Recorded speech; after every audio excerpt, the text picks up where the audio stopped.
In 1936, a heavy steel door slammed shut on the man who had effectively colonized the American underworld. Charles Lucky Luciano was locked away in a maximum security cell in upstate New York. Luciano had built a highly organized criminal empire, earning tens of millions of dollars a year through systematic extortion. But a relentless special prosecutor named Thomas Dewey finally secured a crushing 30 to 50-year sentence. This conviction for compulsory prostitution was intended to be the final chapter of his career. Law enforcement believed they had permanently severed the head of the syndicate. Yet, just 6 years after the state went to extraordinary lengths to lock him away, officers from United States Naval Intelligence quietly walked into his prison. They needed his help to win World War II. The military sought out Luciano because of the specific way he had revolutionized crime. In the late 1920s, the American mob was bleeding resources in a chaotic conflict called the Castellammarese War. Old guard bosses from Sicily, known as Mustache Petes, were fighting for the right to be absolute dictators. Luciano, part of an Americanized generation called the Young Turks, ended the bloodshed with professional precision.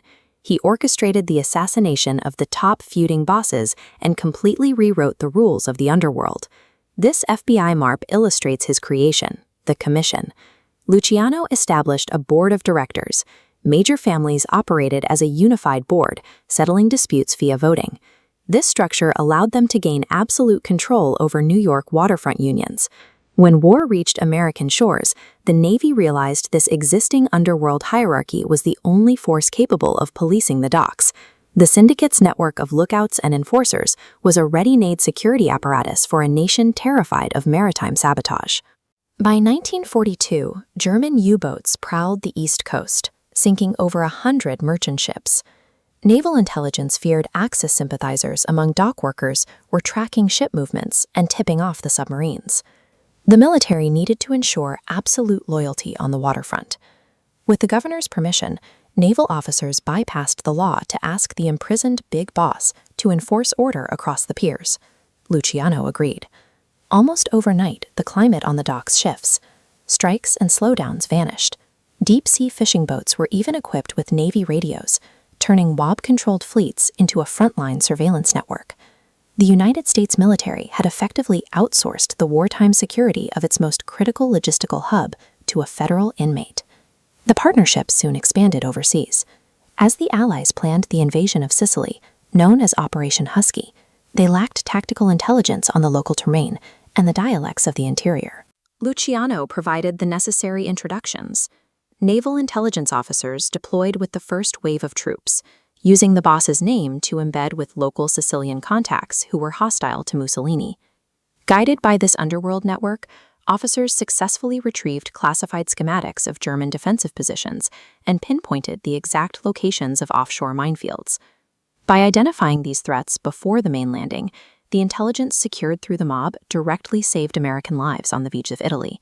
The Sicilian underworld had transitioned from a criminal enterprise into one of the military's most effective covert tactical assets. In 1946, Governor Thomas Dewey commuted Luciano's sentence, explicitly citing the mob boss's service to the Navy during the war effort. Luciano was granted his freedom, but he was immediately deported to Italy and barred from ever returning to the United States. The government hoped that exile would break the syndicate's power. Instead, Luciano settled in the port city of Naples, where he remained connected to the same merchant seamen and dockworker unions he had controlled in New York. This Senate report details the evolution that followed. Smugglers began using the very same shipping lanes Luciano had secured for the Navy to move heroin.